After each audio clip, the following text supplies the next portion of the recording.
$8,000, then you can exempt 3,000 of that, but if it's, 4,500 for the flight, 300 for the meals and 2,000 for the housing, then it doesn't matter if you unbundle or not, it's all taxable. Absolutely. Yeah. That's true. You're not going to go through the trouble of keeping those records and putting all that information in your tax return if you don't have to, if it doesn't bring a benefit. I agree. Yeah, and it seems the only reason the bundle for a seller is for the convenience of their client, even if they know they're gonna unbundle for tax purposes. Yes, and this preserves that, which is also an excellent point, because we want to preserve we don't want taxes to change the way they're doing business, right? If we can help it. It doesn't mean that people won't change how they do business in response to taxes, but we certainly aren't trying to adopt taxes that expect that. So this is a choice, by the seller. And it's one of the things we're really gonna have to work on, or I'm gonna have to work on communicating to the public, is that this is not different than what's being done now. It's clear so people can actually start to understand it and apply it and make business decisions based on it.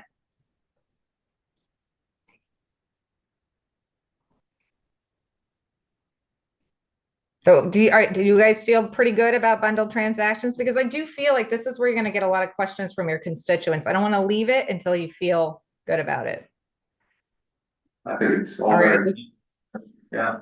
Yeah, the examples Okay. are very, very helpful. But, and what, I guess, Holly, what needs to go along with this conversation is then, we're defining it in code and making it simpler, which is great, but what is gonna qualify for that $5,000 cap? Because now we're being more defined on that, which is, again, great and wonderful, but that's gonna need to be called out to the public as we're doing this public service announcement of, here is what a bundle transaction is, and here is what qualifies for an exemption. So if it doesn't qualify for an exemption, then great, just keep bundling it, that's easier. But if it might qualify, or it looks like it falls in this definition, then yes, as a business, there's gonna be an advantage for you to separate that out.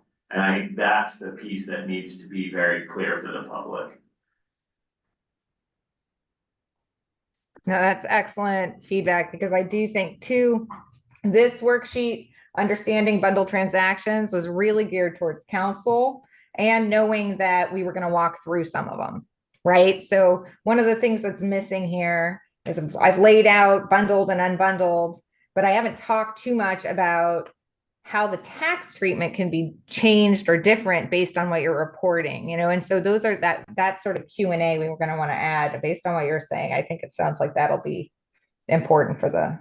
And I think just working with staff on relevant examples, relevant of what we see in our community, is also going to be very advantageous for the public, and instead of some abstract concepts, so. Yeah, and so that's the other thing. If you guys could get, based on that one, I think if you could get examples, even if you don't know the answer to the example, right? Where this is a important area where I think these may be bundled, get those examples to Sam and all, we can incorporate them in.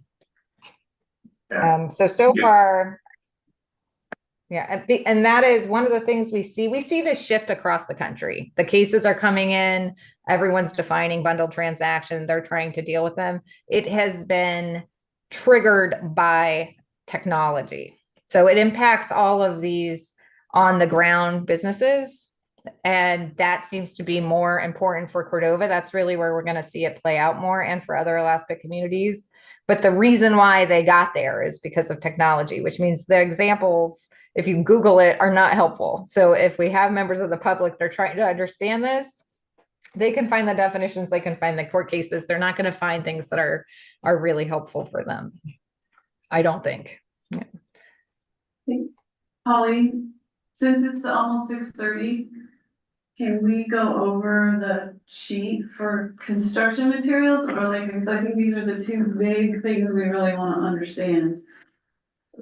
or, Yes. you know. And so, well, Sam, here's my question for you guys. The things that I address in the PowerPoint, besides the construction materials, so we can go over that sheet, and besides transportation, is understanding the tax cap and making sure council understands that. As far as the other exemptions, I think they're pretty clear in the memo, and there's nothing really confusing about them. We haven't removed that many exemptions. We've only removed commissions and brokerage commissions and fees and travel agency commissions, and narrowed the nonprofits to exclude rentals, both to and from.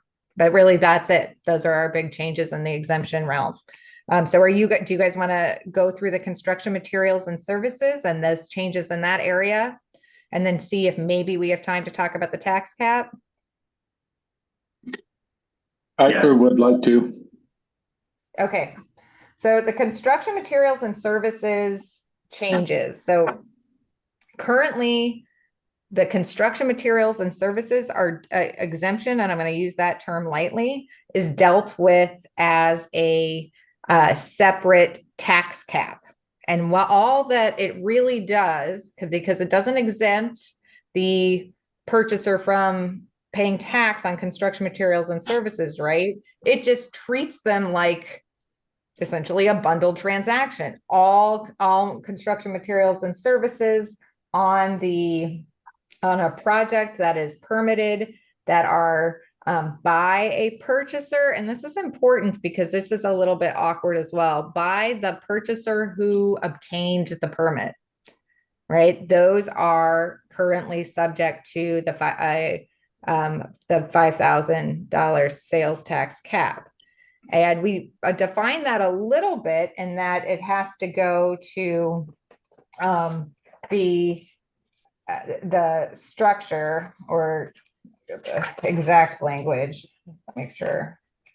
It has to go to the items that are becoming a permanent part of the structure. So that is a limitation. But what the city code does is it says you can come in, get an exemption card if you received a permit before you started construction for construction materials and service. And then that's it, really. So the purchaser, who it has to be the person who obtained the permit, gets the exemption card, and then the construction materials and service are exempt under the card, right? The current code gives the option of a refund application, but it's an option, and the refund application under the current code does require records and receipt. Currently, the refund application is you're eligible for it for 4 years, and filing has to be in on February 1st of the year following the year you're applying for. And so the changes that we've made, we looked at this, and for one, we define construction materials and services more clearly, because it was very difficult, even for members of administration, to decide what's a qualifying construction material and service, right? So we have a definition that states that construction materials are items that become a permanent part of the structure, but it was very difficult to figure out how that would apply to services that were being used, which services were and were not services for something becoming a permanent part of the structure. And even for construction materials, does that include kitchen cabinets, a toilet, a heating system, right? What are we considering something that's becoming a permanent part of the structure? And it turned out we did not have a uniform understanding. The public did not have a uniform understanding, and members of the administration did not either. That makes it very hard to enforce. But the exemption card approach made it very difficult to enforce and put the sellers in a position where they're in essence monitoring this exemption program that's very specific. There's only certain things that you're supposed to be able to use the exemption card for. So the new code, it preserves the construction materials and services exemption, and it continues to treat construction materials and services as a bundled transaction. That is the only bundled transaction that's subject to the tax cap, right? But it takes it out of that language because none of that makes any sense why we would have, I mean, what we have is a system that is totally different than any other exemption or taxation that we're applying to other taxpayers and other industries. So under the new code, you can, a purchaser who obtains a permit can file a refund application for all the taxes paid beyond $350. And with that application, they provide receipts and they get refunded. They're reimbursed for their purchase. This makes more sense, one, because the purchaser is so generally is going to be the homeowner, or it might be that they there's someone else like a contractor that they have file the application. But basically they're gathering all of those receipts, all of those eligible services, construction materials and services receipts, and submitting for all of them. So it creates a cohesive application process, of accountability, and a way to enforce it and to ensure that it's uniformly applied. The other component just to remember is that subcontractors are considered, they're exempt under the resale exemption. So subcontractors are exempt from taxation. Just as a, given the nature of the work. So that remains, we did not remove that. That's under your old code and the proposed code. So any questions? This one's a little complicated as well. It's all a little complicated, but this one, Yeah, I guess this time I've got some questions. Okay, I'm ready. Okay, well, the first one is your definition. There it says property that can be removed or can be replaced in a structure without impairing the integrity of the structure, which gives specific examples. If you have to add 500 yards of stone, crushed stone and rock and get it compacted in order to put a foundation on it, that then becomes part of the structure. It cannot stand without it. So my argument would be that that is part of the structure and it should be under your tax cap. So let me just quickly walk through the example. If I buy a piece of property, I go in there and I level it off and put 500 yards of gravel on there, smooth it all down. Now it's ready to be built. That should be tax exempt. And then I have to pay them to come in and run this water and sewer, or if I'm on outlying area, I got to put a septic system in. That's part of the building. Then I order my packaged materials, whether I get it from this lower 48 or locally. Then I hire a guy to do the foundation. Then I hire a plumber. Then I hire a carpenter. All of these different subcontractors come in. The plumber brings his own pipe in, his own heating unit.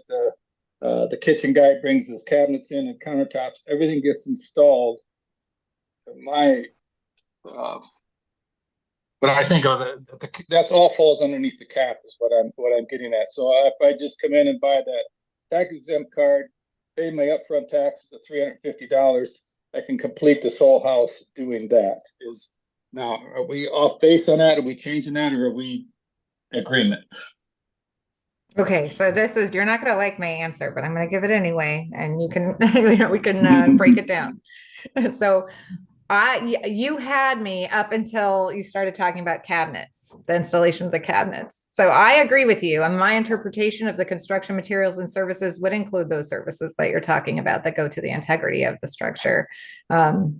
And the sort of foundation and all of those pieces. That is how I would, if the city called for a check on the interpretation, I would agree. But I think when you get to the cabinets, no, I don't think those would be included. And I don't think light fixtures or flooring would necessarily be. Now subflooring, yes, right? So because you're going for, this is the, constructing the permanent part of the structure. And so I think that those, And one of the things that we did talk about with the administration is they need to have a very clear policy and identify. Now, putting all of those in code and trying to detail every piece, and providing that would be that's not advisable, but having a policy that clearly lays it out and creating sheets for the public that you make available saying, these are subject to the exemption and these aren't, that's really helpful. But the one thing that Could I interrupt you real quick? Notice this. Yes, but this is not a change. I guess that's the important thing to know. They weren't taxable under the current code either. I mean, they're not subject to the exemption under the current code either. Well, maybe they aren't, but in practice they have been, because I've been doing this for 30 I've been this for 35 years. But let me the counterpoint to that is, if you don't have kitchen cabinets in there, you don't have light fixtures, you don't have flooring, you will not get an occupational permit. Your bank will not close. Your insurance company will not insure you. Therefore, it has to be part of that house. You can't have a house without cabinets, lights, and flooring. Now, the flooring can be painted, but you have to have a finished floor. And you have to have kitchen cabinets. You have to have a bathroom operational. You have to have doors on. You literally have to have doors on your bathrooms. So all of these meet codes and standards for your lending institutions and your inspections. So therefore, I would make the argument it's part of the house. It's a necessity. Well, see, and then, so what I'm taking from what you're saying is, one, I think under the language now, right, it wouldn't go that far, but what you're saying is in practice it has. So I think this is an opportunity to amend the definition to align with when you say it's a necessity, that to me might be, we need to tweak the definition a little bit. Right. So instead of having a definition, we tried to stay within the confines of the construction of the permanent part of the structure. Right. But we can define that. We can change the scope. So Councilmember Baylor, we can talk about adding something that talks about the necessity of the structure, and council can decide to expand the construction materials and services definition to include cabinets and to include light fixtures, and basically decide where that line falls. Then the administration can adopt a policy that is true to that definition, that stays in line with council's intent. That piece, I think that's, if we do that, that might be, and that I think can be a line item. I mean, this is one of those things too. This can be a amendment on the floor even. So, I mean, we'll craft the language and get it in front of you so you guys can think about it and make those amendments. Yeah, I think that makes sense. Obviously, anytime we can more clearly define what it is we expect it will be taxed for, obviously it's gonna benefit everybody. Just kind of a side note, just a recognition that if we've got a large project that we're capping taxes at $5,000 in that 12-month period. Side note for me, it seems pretty low. That does seem exceedingly low for what we should be taxing for. Something I think we could talk about later, I'm sure, but we tried 10,000 once. Yeah, no, I put forward 10,000. You gotta vote it down. Yep. yeah. I think on the other side of that too, is we are also talking about doing tax exemptions for buildings. So on top of this exemption, we're also looking at giving them, the owner on the other side of the completion of the buildings, up to 12 years without property tax. Right. I'm not saying I'm against or for, I'm just saying we need to think about the big picture as well. I would just add that also, Councilmember Baylor has a point, that the building code does require certain things, but there's minimum requirements. I mean, are we wanting to basically have taxpayers subsidize, well, not subsidize because of the sales tax, but do we want to have people not paying sales tax and they're building a 100 square foot kitchen or a 500 square foot kitchen? So that's when we're talking about the cabinets or the light fixture, someone's getting a tax break on, you need something that puts out light. And so are we giving a tax break on someone that's buying a small LED light fixture? as well as someone that then wants to buy a gold plated light fixture for their house, I mean, so I think we should think about that as well, because there's the minimum of what's required by the building code, but then, or do we want to let people not necessarily take advantage of that, but they can build to as nice of a standard as they want and not pay taxes on those more luxurious items? Well, I can come up with a great counter argument when the time is right, and I guess now's not the time. So we'll keep that one going. I would question whether or not it's worth even arguing about for the amount of cabinets and lights for a new house and flooring are bought in Cordova or on Amazon. I would venture to guess that we're paying more an attorney fee for arguing about it than we actually would get from a 7% tax on cabinets that are sold in Cordova. Or even large appliances, or, I mean, just inserting. It's not happening. Well, one of the things we can look at is, you talked about a certificate of occupancy. I think, Kevin, if you and I can just look at that and see what kind of parameters that provides us, and because if it's not too far away, it just adds certainty, and it's not a bad thing to have certainty. It's easy to look at what's required by a certificate of occupancy. It's easier than analyzing what goes to the permanent part of the structure. So I do I think that might be a good amendment. But I think understanding how much will be lost would be helpful too. To the extent that you're looking at this though, and you're okay with the shift to providing one mechanism for tax, relief or exemption instead of the two, that I think is a really important discussion point. Point of clarification, as I'm going through this, the just blanket, go in, get your building permit and pay the $350 with the card goes away, correct? Gone. The burden is Correct. on the purchaser, the builder, whoever that might be, to fill out the exemption form and provide receipts for what was purchased, correct? Correct. Yeah. So that is different than how it's being done now. So I think that Yes. is a point that just really needs to be highlighted for the public. Yes, and they have a choice Yeah, right it's now. Sure, and Yes. whereas they don't have a choice anymore. Right, exactly. It is a refund only process. It's a refund application process that they can choose to do, but you're right. And so we will make sure that we really highlight that for them so that they understand. So they have to submit the cost of materials for the house in order to get their taxes back. Is that correct? Yes. Correct. Right. So they're just going to pay taxes Okay, as taxes are due. Okay, so that goes back to the previous comment. If somebody buys $10,000 worth of lights and another person buys $50,000 worth of lights, well, guess what you do when you assess that house that has $50,000 of lights?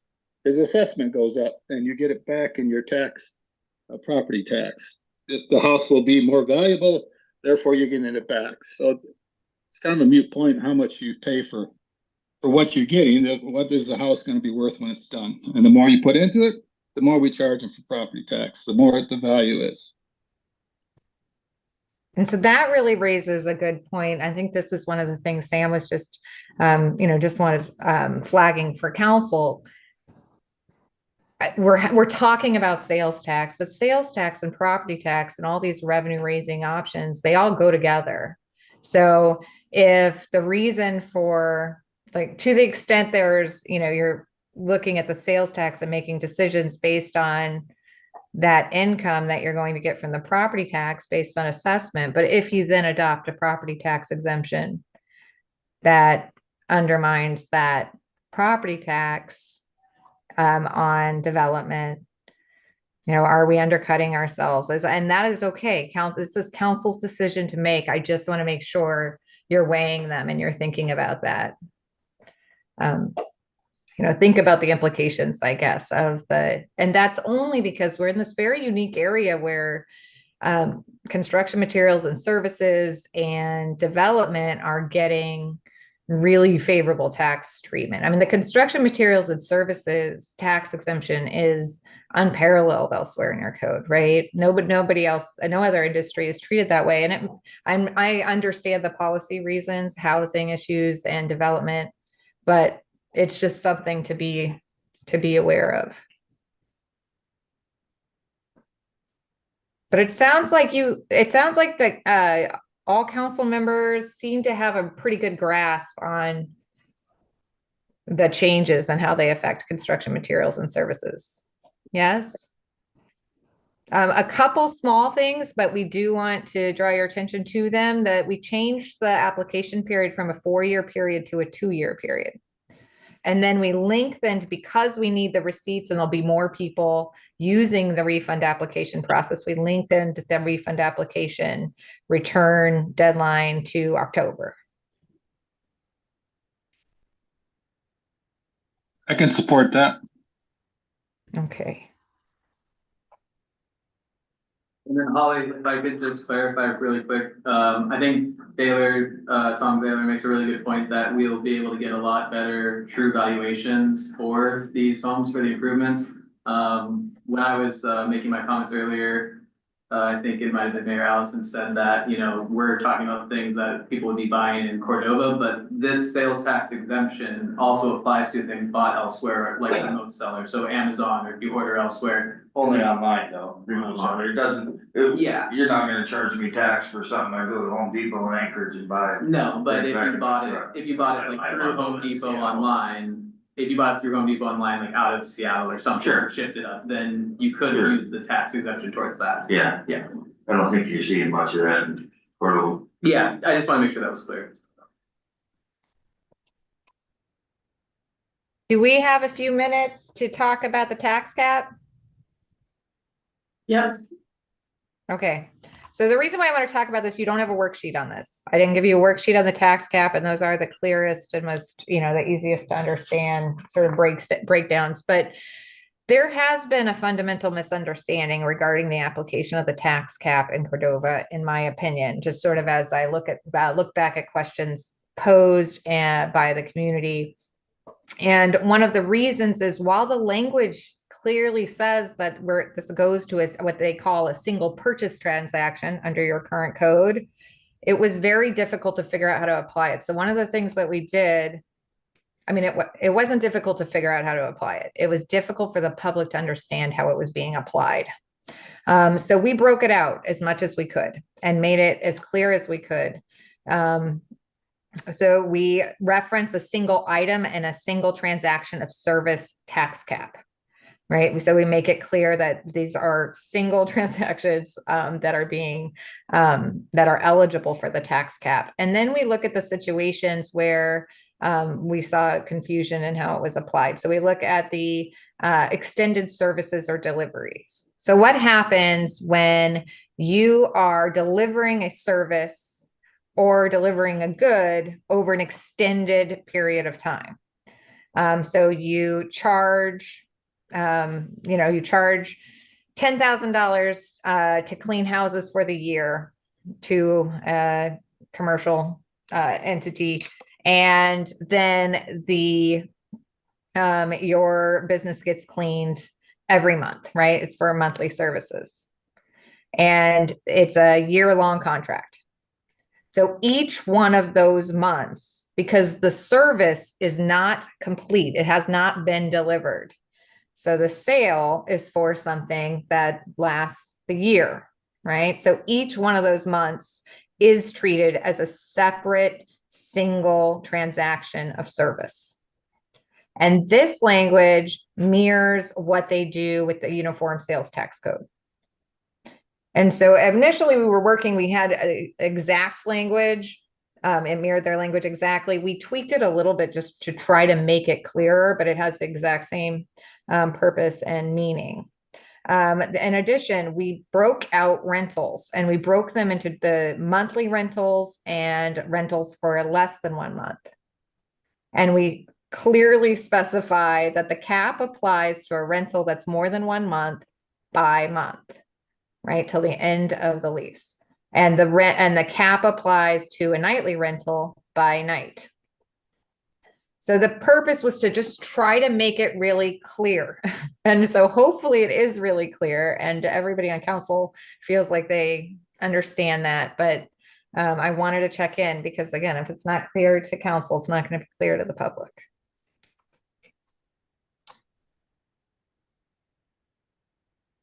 It sounds, I don't know if silence is a good sign or a bad sign.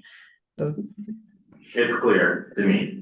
But yeah, I think our challenge is making what's clear the same for everybody, because current code was clear to one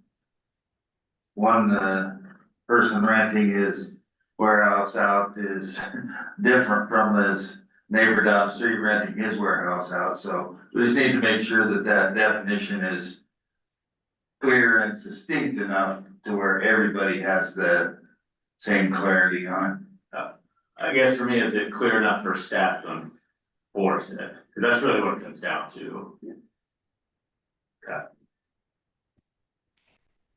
That's great. And I do think too, making sure that we're going to be, as we transition to administration of the proposed code, that we have mechanisms for making sure we build in that uniformity, because that would really be devastating to the public's trust if we're rolling out all of these changes and then we don't uniformly apply them, even though we have clear language. But Sam's already talked about that. And I think we have some forms we're going to use to get there. The last thing to note on the tax cap is that, and this was something we talked about in the work session at the end of 2023, is the elimination of the suspension of the tax cap for oil spill response. So that was a provision. I think we've talked about it, and my note said that the council members did not appear to have a continued policy basis or desire to impose that suspension, but this really is, a policy decision by council. So it's just, I want to make sure that you are deliberately making it. But right now, that suspension has been removed. Can I ask a quick question? Absolutely. So just clarifying again, going back to tax cap, and again, this is something that happens where a construction crew comes in and rents either motel rooms or a home for a 4-month or 6-month period. So is that, let's say it's $50,000 for the 6 month, or $40,000 for the 6-month period. They pay the cap once, and is that it, or are they paying it by the month? How does that? Because I think that was brought to our attention a few years ago, where companies were coming in and basically renting a block of motel rooms, paying for them all at one time up in advance, and then they were just paying one tax bill, meeting the cap. Yep, and those are monthly. So those would be capped monthly. So they can do a pro rata, right? So, but it's the sales tax cap will be applied monthly. Okay, how about in the case of a motel room where you can rent a room by the night? How would that work? Nightly. Okay. And so, because it's less than 1 month. So the real, so basically the taxpayers and the sellers that are going to feel this the most. And again, this is not necessarily different than your current code, but it's if you have someone who's paying nightly, and they are there for 29 days, right? So they're paying nightly for 29 days. At 30 days, they'd go to the tax cap being applied monthly. Okay. And but I don't know how to. If a motel room is rented for more than 30 days, it becomes a monthly rental with a tax cap. Done monthly. Otherwise, they pay tax every day on their motel room. Correct? Correct. An unlikely scenario.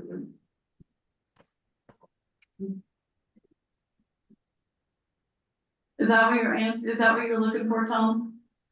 Yeah, just a clear explanation, yeah, because this has come up to us before. We really didn't have the answer. Yeah, I mean, under the current code provisions, it's not easy to understand how this applies in those arenas. So everything, that is why we broke them out to make it as clear as possible. And so I think I think that's where I'm gonna stop.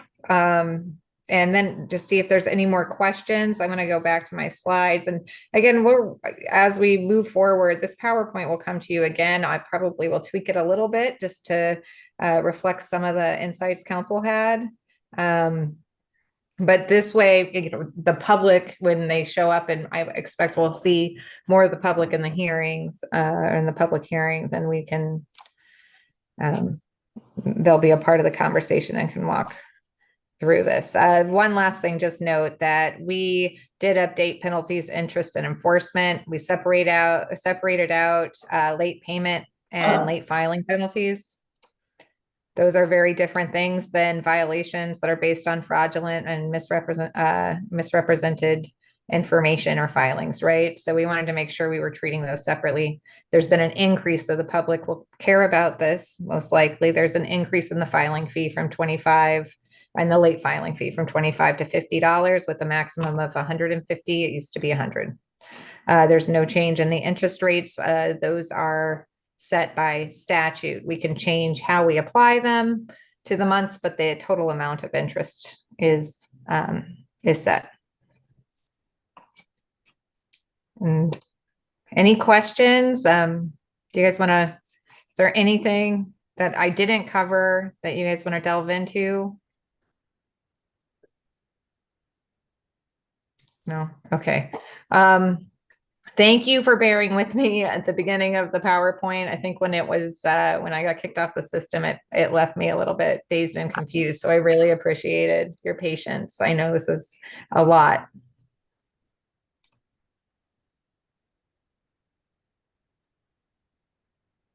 Okay, thank you, Holly. Thanks, Ollie. Thanks, Ollie. Yep, thank you very much. Yeah, Holly. It must have been a lot for you to get us to this point, so appreciate that work. Yeah, we can't meet to this point. That was fun. Okay, workshop, we didn't leave much time for the budget. Yeah, I don't know if you had the opportunity to just look at this preliminary revenues. I think the ones that are, kind of the big ones, of course, are fish tax. I just wanted to point out that we did go back, we took a average from 2018 to 2023, and average was about 1.3 million. We just put ours down to 1 million, I believe is where we ended. And I just note that in the disaster year, so 2018 was the declared disaster, the tax that was done in 2019 was 1.2 million. And then in 2020, which was also declared a disaster, the tax was also 1.2 million. So that's where we ended up kind of leaving it at one. I guess I don't exactly understand. I don't think anybody exactly understands how the state does it, so I'd rather go a little conservative on that. With that, it's zero, like when is that paid out? It's zero because we don't have it yet, but it gets paid out. Yeah, so we should get ours, was it?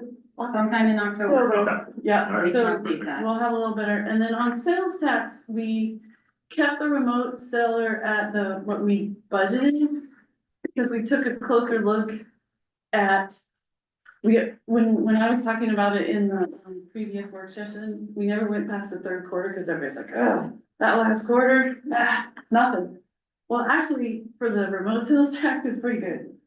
So I think if we stay on track or a little bit more for the October 31st, we'll probably be really close to that 525.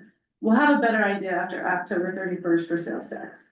Just wanted to put something out there. We kind of, just looked at it, tried to see where we are at. What goes into the tax fees associated with that? Is that us? We have to be part of the commission, we have to pay into that? Okay. Yeah, so we did that maybe 4 years ago. They formed that group and all the communities, well, I don't know about all, but a lot of communities joined it. And then they started getting all these, remote sellers online. And I didn't quite get the answer I was hoping for, but who determines who is on that commission? Who represents? I don't know, I would have to look into that. I don't know that much about it, but I can do that. Okay, anything else for the workshop? Work session? Okay, hearing none, we can adjourn the session. How about, does anybody need 2 minutes? Yeah. Do you have to change the YouTube things? We're staying on the same YouTube. Okay, so we're staying on there. Kristen and Tom? Okay, so we just hang on what we got. Thanks. Thank you. Yeah, just hang on.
Are we good to go?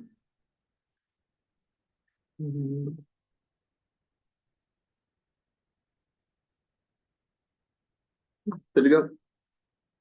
Okay, the mic's back on, just FYI, those online, we had Tony and Cheryl, and Tony stepped out for just a minute, I think, but I think Cheryl's on her way out the door, so, that's it for the audience out here tonight, so.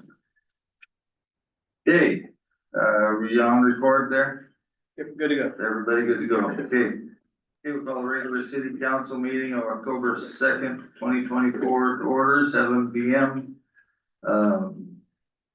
Please stand and join me in the pledge. I pledge allegiance to the flag of the United States of America and to the republic for which it stands, one nation, under God, indivisible, with liberty and justice for all. Okay, roll call, please. Mayor Allison, Here. Tom Bailey, Here. Kathy Sherman is absent, Casey Kinsman, Here. Wendy Rainey is absent, Dave Zastra, here. Kristen Carpenter, Here, and Ken Jones is absent, but we do have a quorum. Okay, any objection to the agenda as proposed? Hearing none, then the agenda will be approved. Any disclosures of conflicts of interest and ex parte communications? Hearing none, move on to communications by participants and visitors. We have no guest speakers. Audience comments regarding agenda items. Team staff here in the audience, and that's it, so move along.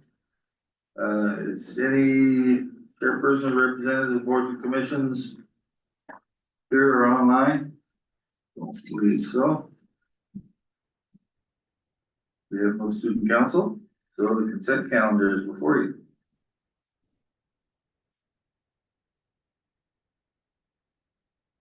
Okay, hearing no wanting to pull anything, go ahead and call the roll on the consent calendar, Kevin, please.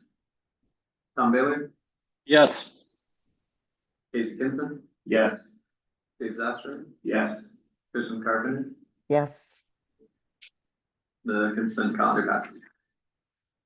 Okay, minutes were in the consent calendar. No business proposals tonight, reports of officers, mayor's report. I don't have a whole lot to report. Had to change my schedule a little bit and go to Anchorage this weekend, leaving tomorrow morning at 3:30 in the morning on the ferry. So, Councilor Vice Mayor Kinsman is going to, I think, do the welcoming remarks to the pioneers who are here for their convention this weekend. And also he will fill in Saturday with the manager on cutting the ribbon for the pool. And I'm sure that'll be in the manager's report. So I'll just leave it at that. Questions? Okay, Sam, manager's report? Okay, I just wanna do one thing, talk about the word on the street of the $3 million deficit that the city, budget deficit that the city had. So I wrote it up in my memo in the, work session. But I just wanna clarify that we don't have a budget deficit until we do our budget. We have to look at our revenue and our expenses, and we gotta figure out how to get to where we're equal. The money that we were discussing in the previous work sessions, the $3 million loan from the permanent fund and the $3.9 million that was taken from the general fund is a cash flow issue. So those are two very separate things. So I want to clarify that. We currently don't have a budget deficit. We don't know where we're at, and we haven't done the fiscal year 25 budget. We're correcting the cash flow issue throughout this time frame. So I just want to make sure that's all clear. And then I wanted to mention the schedule for work sessions. Today we've already crossed one off the list today. Yeah. So while I have a work session every Wednesday, I'm flexible on days or however we want to look at that. We can talk about an opinion agenda. My goal is to have this budget passed on the 4th, which means on the 20th of November, we have to really have a solid budget that can go out to the 5-day, public, has to be put out 5 days in advance by Susan to the public. So that's the goal. I think this is how we can get there. We have, thanks very much to the help of Cheryl, and Andy, gotten all the spreadsheets out to the department heads and staff in order to work on that. Susan, sent me her template for the fee schedule, and I've gotten all the departments their fee schedule stuff. So next week, we're gonna, well, tomorrow, because I got it today, so next week, we're gonna start meeting and talking about individual budgets and fee schedules. And then, well, I just thought of something that already fell on me.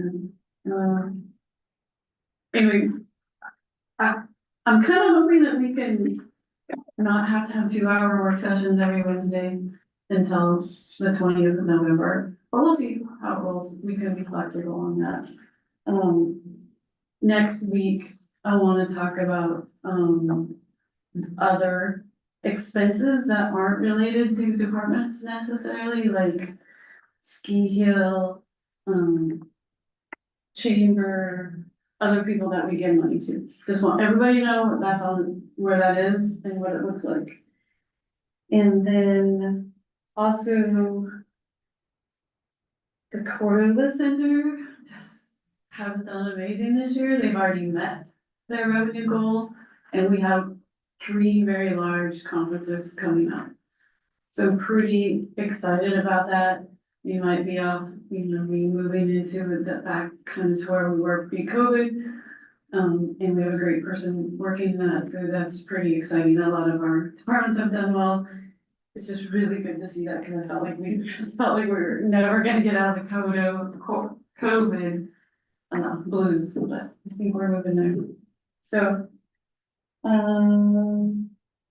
that's all I really have, unless anybody else has any other questions. Just one question, I hear that, our Parks and Rec director is leaving. Yes, Duncan has resigned. His last day is October 11th. We did fly that job internally and have, hired Samantha Haggerty. It's not, Haggerty Schneider, I can say it backwards. To replace him, so we'll have some little regrouping in that department, but it's. So not temporarily, but permanently replacing. Yes. Great, okay. Yep, so that's very good. She's great. She's gonna be amazing. So, and I think she'll always have Duncan on speed dial. But he's excited and I'm happy for him, so it's good. And I guess, can we just highlight what are our vacant positions? Where are we at in that process? Okay, so let's talk about that, yes. So one day last week, we had 2 amazing planner applicants in one day. And then today we got another one. So we are doing interviews for planner. That's still vacant. We hired the city clerk position. Sorry, Susan. Deputy clerk position. Is utilities. Yes, utilities. Pam, has moved from Parks and Rec to utilities, which we're very excited about. We will let her help out Parks and Rec as needed. And, we have a DMV candidate. There's a long process to go through for the background check, which that is moving forward. We have an officer candidate who's being vetted by all their background rules. We hired so when we redid the museum library director position, we added a head librarian, which is like a lower position in that reports to Ashley and helps with day-to-day stuff. That's been hired and filled. They'll be here next week. She starts. And we have 4 applicants for the fire medic position. That last interview will be next week. So we're actually doing pretty good. That sounds great. Yeah, Candidate. a lot of candidates, yeah. A lot of. 3 candidates for the planner. Yeah. We are in desperate need of a streets supervisor. Okay. I was gonna say, I know we're missing one. That's Yeah. what we're missing. We need that. It's a tough one. Yeah. But yeah, it's been good. And have we seen applicants on that? 0. Okay. Yeah. Since July. July. So, gosh. Lots of wins though. Yes, Lots it's of been time. awesome. Lots of really excited feedback. So they have more struggle than Yes. previous. Okay, Mr. Mayor? Yeah, Tom, go ahead. Yeah, for the manager and Sam, I talked to you earlier this week about the 3.9 million that we put into the harbor. And you talked about it possibly of getting $1 million back from that. You may have put this out there before, but I think it's probably some good news the public wouldn't mind hearing. Could you maybe touch base a little bit on that? Sure, so when we went to sign the contract with Turnigan, we came to city council, $2.9 million short to get that to meet that contract price. And one of the, so we asked city council to guarantee that money because we can't sign a contract that we won't promise to pay. So that was done, and part of that on our part was to try to get more money, whether it was through grants or any way we could get more money. And so we did, thanks to Colin, who submitted a request, to Mary. Sorry, thank you. And she gave us $1 million to work through for the project. That money went to MARAD, is being distributed through MARAD. We have to close out the first MARAD grant, and then we can get that money back. But so that reduces that 3.9 to 2.9 million. So that's good news, really good news. And otherwise, the contract is on budget and nearly complete. The electrical has come a long ways in the last couple of weeks. So they did a punch list with the electrical, our engineer, who's our electrical engineer, and the company's engineer, and they were very happy at what has been moving forward. So we're getting closer, I think, and we're gonna we are gonna submit to Mayor to close out the grant. We'll see. Thanks. So that's huge steps. So, yeah, question with Colin, is he still with us or has he moved on?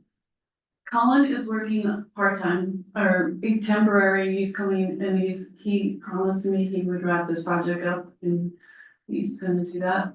So he is facilitating the punch list with Tony and working through all those things. And we still have 2 reimbursements from the state, which are attached to milestones.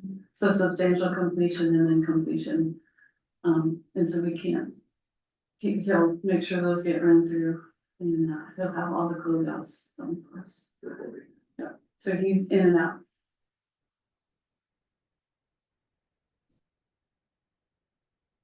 Do you want to expand a little more on the pool opening, Oh, yeah. pool line?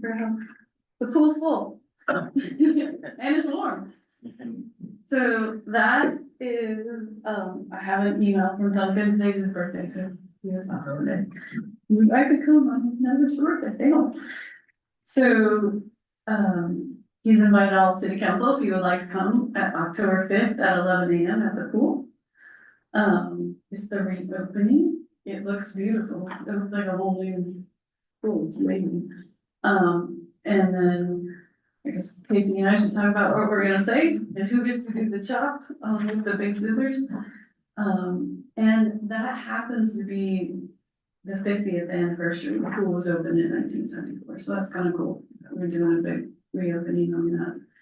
The pool will be free entry to the public from 11 AM to 6 PM, and there's birthday cake. And so, You know, just a thought, and I'm not sure how he's doing right now, but we may have Marv there for that event as well, but I'm not sure what's going on. Marv had to go, yeah. Yeah. He was around for the opening of the pool. that's crazy. Yeah, Okay. and one of our biggest advocates on the Parks and Rec Commission for the pool. Yeah, well, certainly congratulations go out to Duncan and the team there and the contractors for doing a relatively quick job on that and knock on wood, thankful they didn't find Yeah. more than they found, so. Yeah. So, good job by all there, so, thank you. Anything else for the manager, questions? Tom or Kristen, any questions for the manager? No, No, thanks. thanks. All good. Okay. Clerk's reports written in the thing, I don't think Kevin has any extra to add, but do you? No, just, continue to spread the word that, we have, positions coming open on many of the commissions and, would love to see applications come in for those. And then just the notice that the regular council meeting that would be held in 2 weeks on October 16th is being pushed 1 week to October 13th. 23rd. Yes, thank you, October 23rd. Just because of room availability conflicts, we'd rather rent the room out to a paying user and push our meeting to, the next week, so. Small lot. We still have a workshop session that day though, right? If we do workshop, it'll be in the education room. Okay. Yes, it's on the schedule for workshop. For the Yeah. 16th. Any questions for Kevin? Okay, once again, thank you, Kevin, for filling in there. Gonna have to get you another hat rack for all hats you've got on, but appreciate you filling No in. problem. Thank you. Okay, that moves us on to correspondence.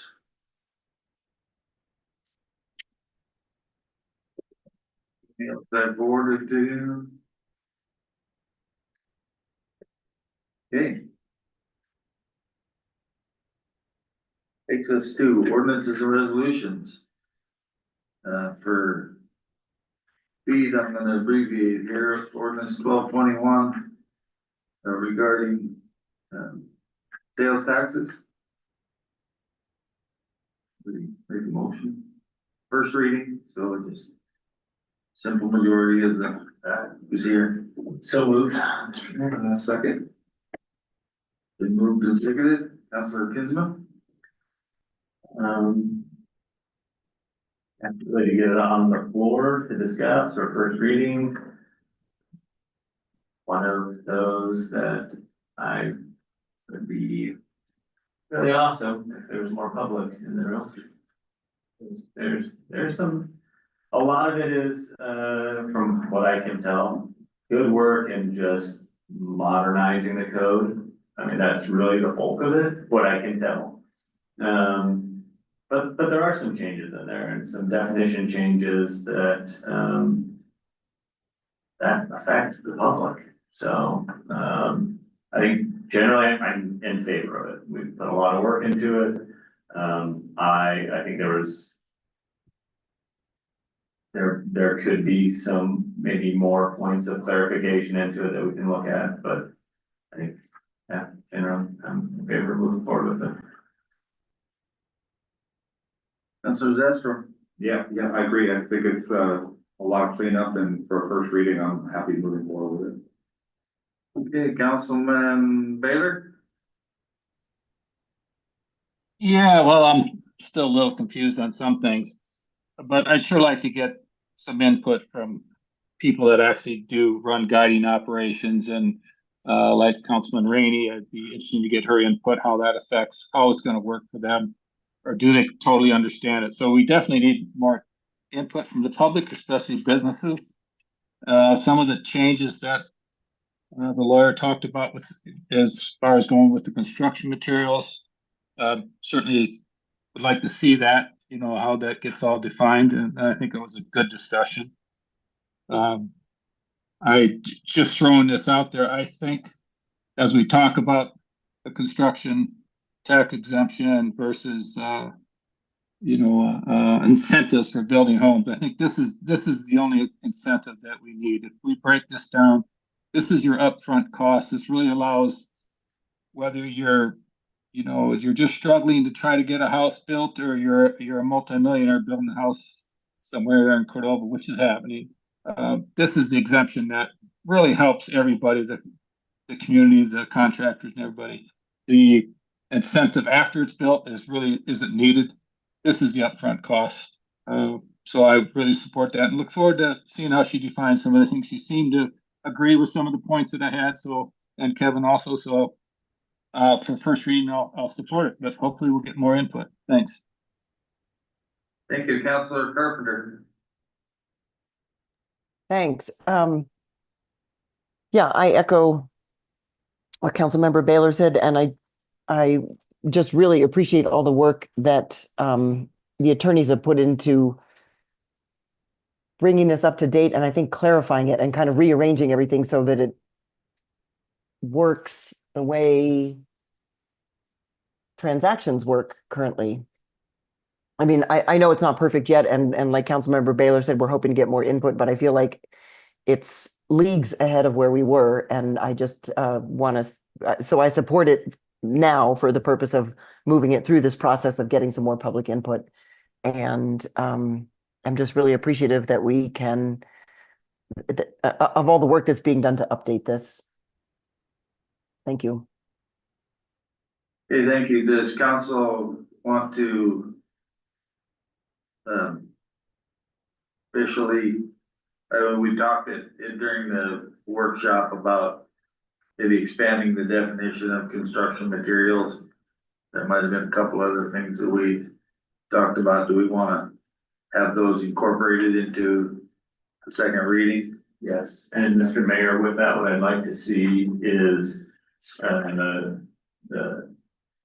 more clearly defined definition for the public, if that makes sense. Now, we kind of talked about it in a relevant Or second reading. For the construction. for what?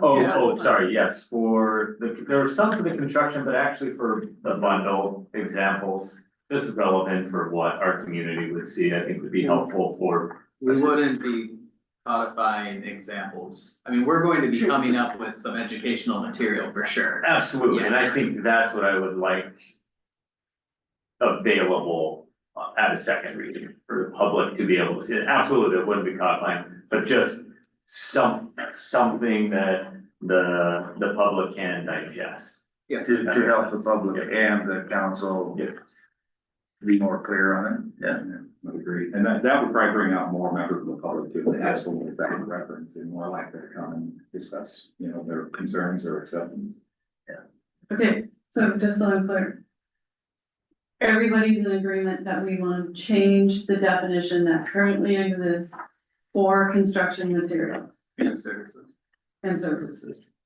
I Or are you looking for her to give you a alternative that can be amended on the floor? Just want to be clear what you're looking for. I think she seemed to agree with the points I was making, and I thought she was going to bring that forward. I think the one thing that I heard her say was talk about what is it that's in the occupation or occupancy permit. And then,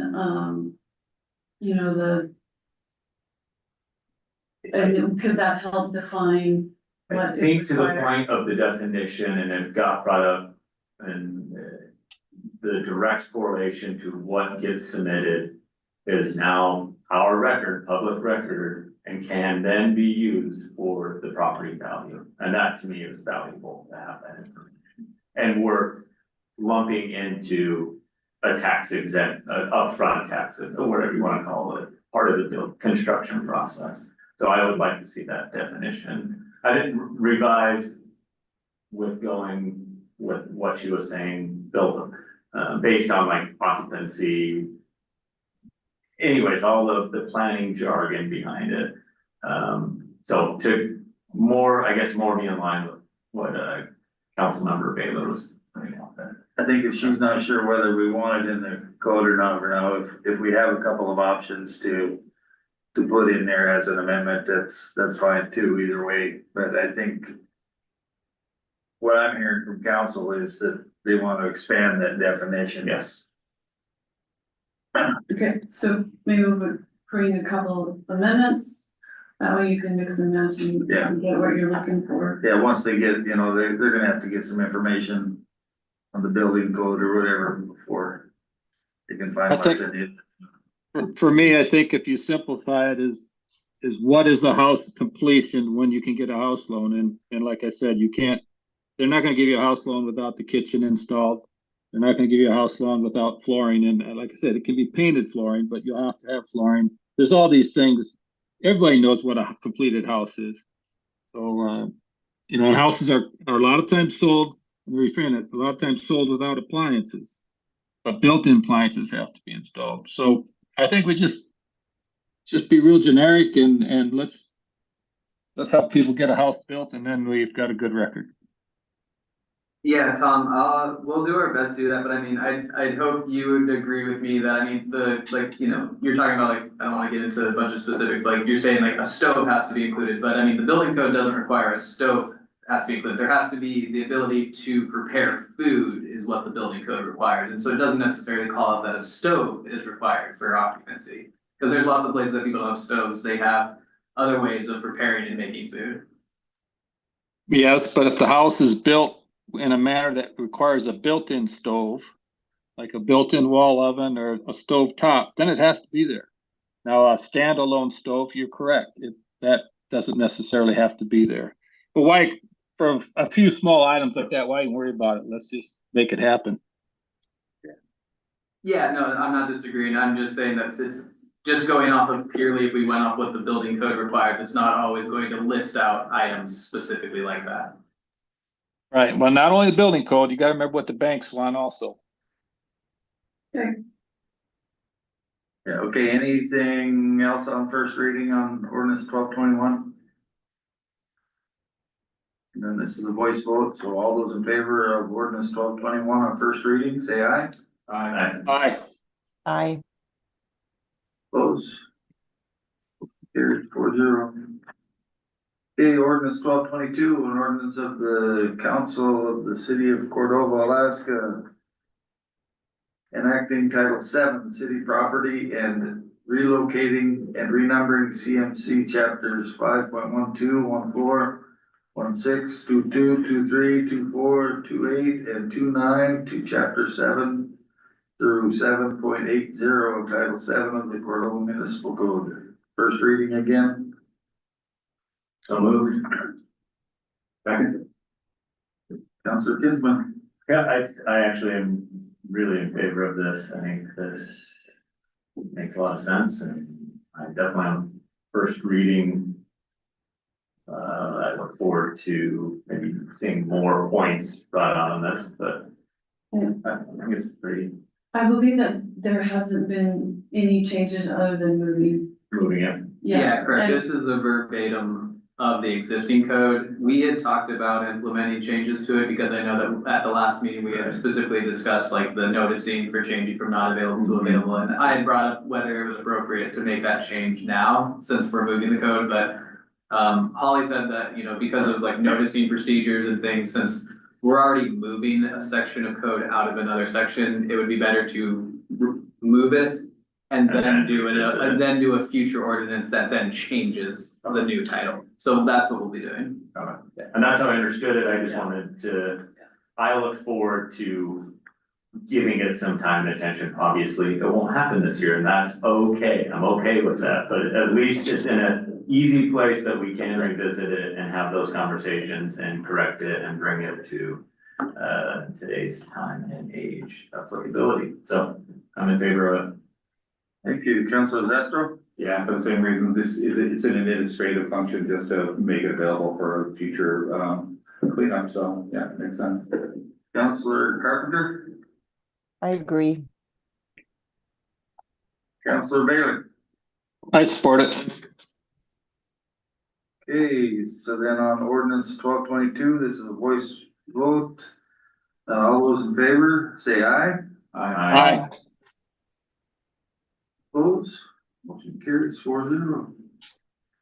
Resolution 102431, a resolution of the council of the city of Cordova, Alaska, encouraging the state of Alaska and the U.S. Secretary of Commerce to declare fisheries disasters as follows: 2024 Prince William Sound pink and chum salmon, and to encourage the same to declare a condition of economic disaster in Cordova as a result. So moved. Seconded. Councilor Zastro.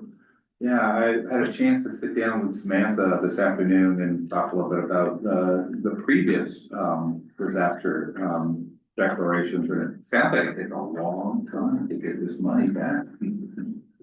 Yes, we have not received nor have the payment for 2020 or 2018.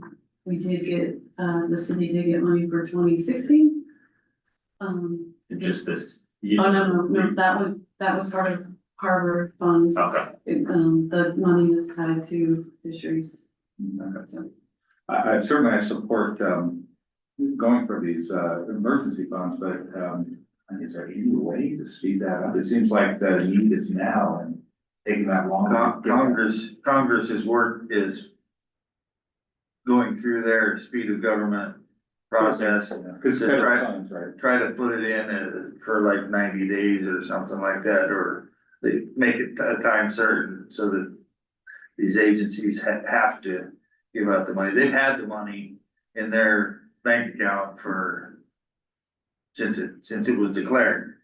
And, they just haven't dispersed it yet, so there's really no reason to do that. You know, by the time 4 years has gone by, you know, if you had a disaster in that year, You found other ways to get around their troubles, or you might have lost your boat. I don't know. Right, yeah, a lot of things could have happened between now and then. So anyway, council member, who's second, Kinsman? Yep.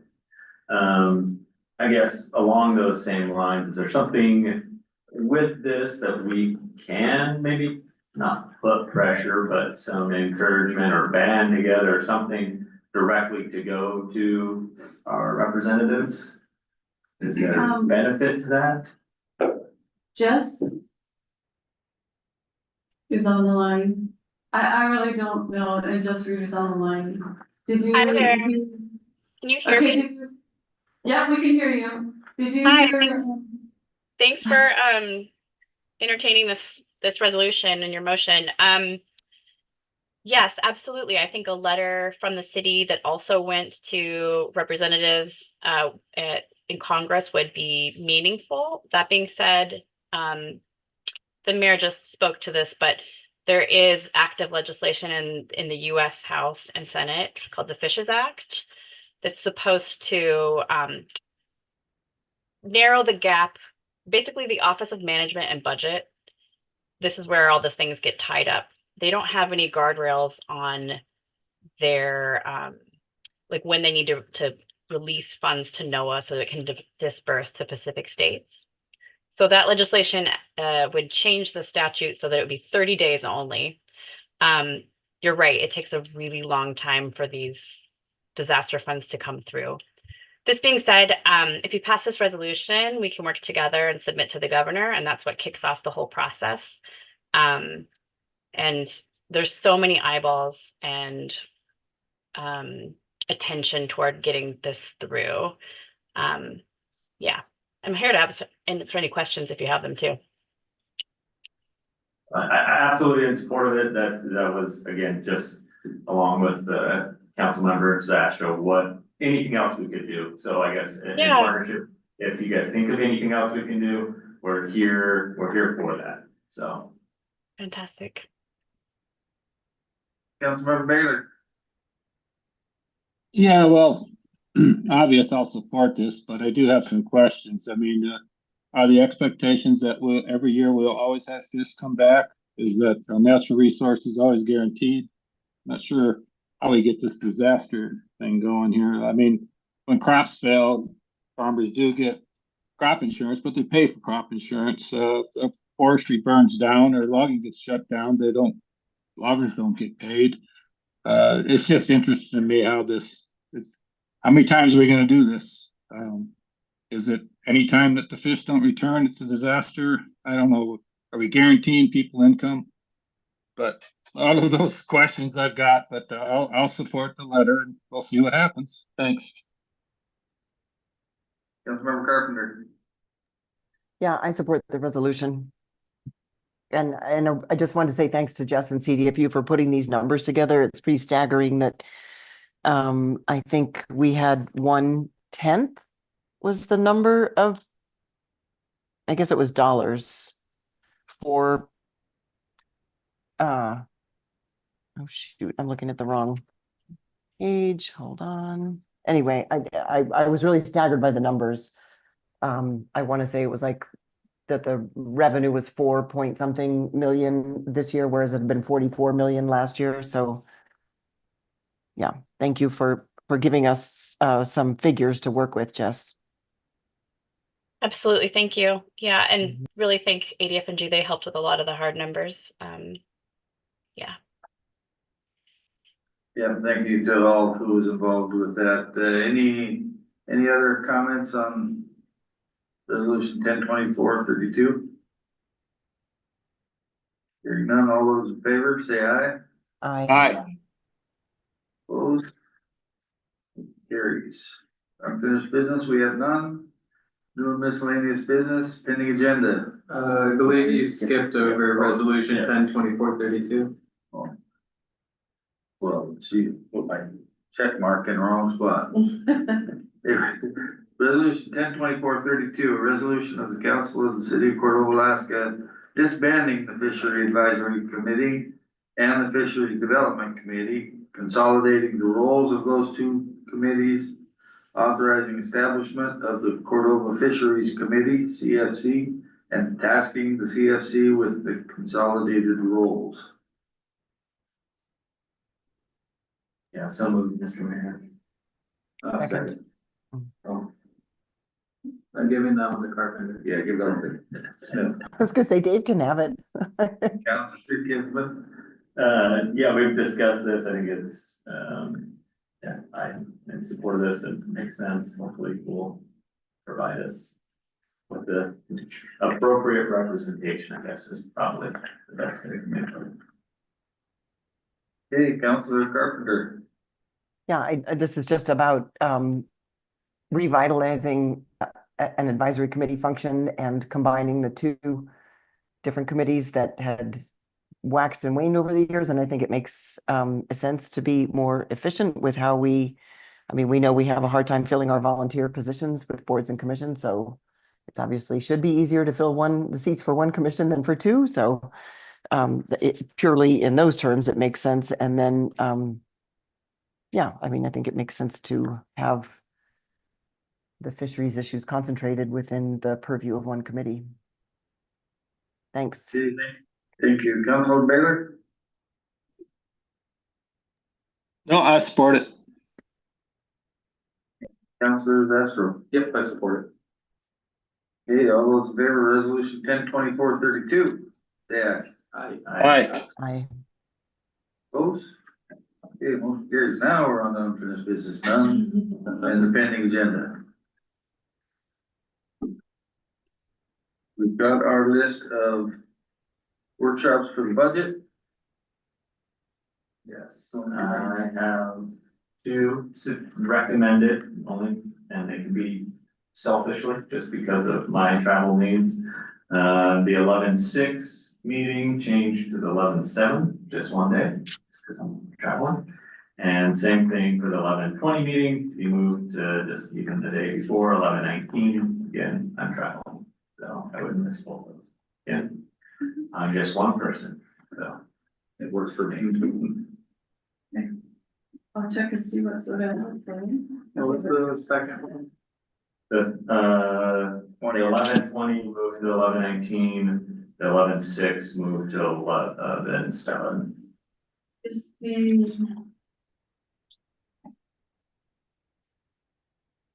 11/20 is a regular meeting.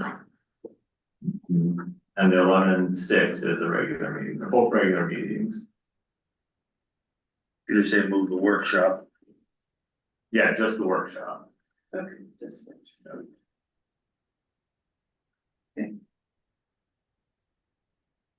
Yeah, I'm just looking at this work session. Okay. Hold on. Okay, anything else for the agenda we need to do? Budget's gonna be pretty all encompassing for a while. And the tax stuff, we'll see that back as was ordinance 1221 and 1222 as a workshop and Is that what you think? Well, so for the next, so the 16th. for a public hearing. Do you think you want to try the work, taxes on the 16th as well? I'll just get to go first. I have to talk in the mic, I'm sorry. On the 16th of October The 23rd. 23rd. is the regular meeting, right? Yeah. So I'm just asking, do you want to have the sales tax, do you want to have another work session prior to the second read on the sales tax? I would suggest maybe if she's got some language for those possible. I would just recommend also just, given our numbers of council, would probably be beneficial as well. For the work session. The Okay. biggest benefit I see about having a work session is once you have time to read through the ordinance more, if there is anything major that pops out that you all decide that you want to talk in more discussion and potentially make a substantial change to the ordinance, then we'd have time to adjust things before the 23rd or push it beyond the 23rd if needed. Yeah, we're gonna run out of time, we can't push it a lot. That's true. Yeah, this has to be adopted by, I mean, to meet our end goal. So if we have a conversation work session, whatever we want to call it, on the 16th. That gives time for the should give time for the 23rd, in which we can have our public hearing and second reading. Yep. Correct, okay, Yep. let's. And we I'm in favor of can that. clarify with Holly that it's, if it is a substantial or not substantial change. And I would certainly encourage those counselors that aren't in attendance tonight to review the video or recording of the workshop tonight so that we don't have to spend attorney time. And I'll get the, PowerPoint and send that out to everyone, but I also think Holly's memo is a good read. It's Yeah. real, it's good, and it's helpful to track what's going on. Anything else? Any agenda? Okay, well, we've completely lost our audience here tonight. Oh, Tony even left. Tony and Cheryl are gone and all the seats are empty back there, so we will open it up for audience comments, but I don't see anybody rushing the microphone here, so we'll go to council comments online. Council member Baylor. Yeah, so I guess what I'm envisioning on this tax code is I've said it before on a lot of ordering materials and stuff, they'll always have like a frequently asked page, frequently asked questions page. And Yeah, I think that would be helpful and have it not only just for council, but I mean, have it for the public. And I think you'll get those questions if we reach out to businesses and, ask for comment. I don't know if we can do that or not. And the other thing for the public, we're working on these taxes and, some of the comments I get is, yeah, you're raising more taxes, but I think the goal for all of us is to kind of spread the tax burden out more rather than just the property owners. And by maybe picking up some of these loose ends and out of town businesses and that sort of thing, I think it's our goal to do that and maybe keep, if not lower the property tax, at least keep it where it's at. And, keep in mind it's the taxpayers that provide the infrastructure that provide the ability to people run a business in town. So we all got a stake in this. And then, I am gonna be traveling and probably out for the rest of my term. I know that's not ideal, but I am keeping connected and, as family, extended family gets older and unfortunately cancers kick up and other things, so I will be out for a while. But, I do stay in touch. I just paid $150 change fee with the airline so I can make this meeting, so I do take it seriously. I think you guys know that, but, I appreciate everybody that's attending these meetings and their input. So, thank you. Thank you, Tom. Councilmember Carpenter. Thanks. I echo what Councilmember Baylor said about some materials that I think would help help people think through the changes that are being made in the tax code. I think that's a great idea. I'm excited about the prospects for new hires that Sam told us about. And yeah, I think just in general, I'm glad to see the code being updated and clarified and really made much more, I want to say streamlined and clear and current. So anyway, thanks for all the work it's taken to do that, to staff and to the attorneys. Thank you. Thank you, Councilmember Zastro. Yeah, I pretty much everybody else has said, and really thank everybody for all their work with council and really admin and staff. Thank you. Where's Mayor Kinsman?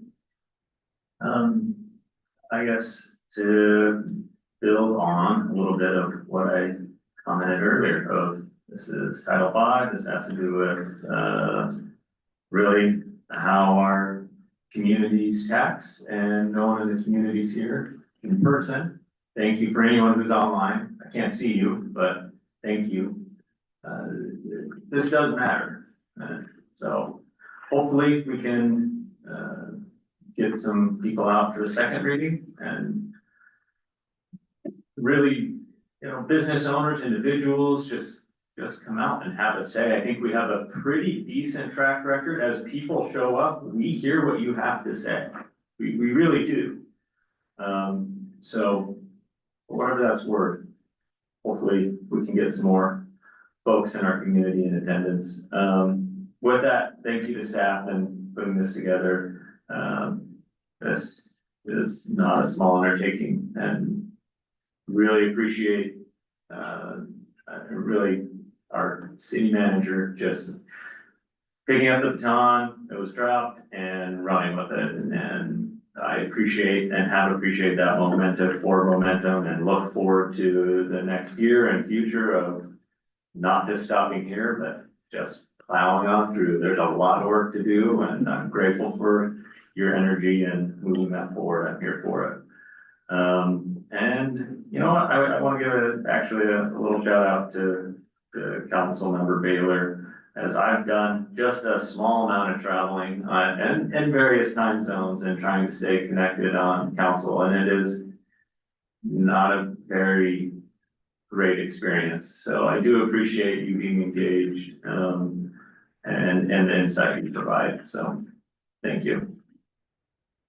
Hey, thank you all for your comments, and thank you, Sam and Kevin, for sticking with us here. We do have an executive session this evening. Council discussion of the recent land disposal action and negotiations. We discussed in executive session matters which would clearly have an adverse effect on the finances of the government. Mr. Mayor, I move that we go into executive session. Yeah, just a few minutes to deal with this. Yeah. Absolutely. Yeah. Second. All those in favor, say aye. Aye. I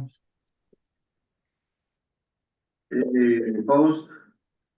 Okay, we'll take a break for a couple of minutes to shut down the video and. I think staying on the same phone. Yeah. Same Zoom. So we'll take a short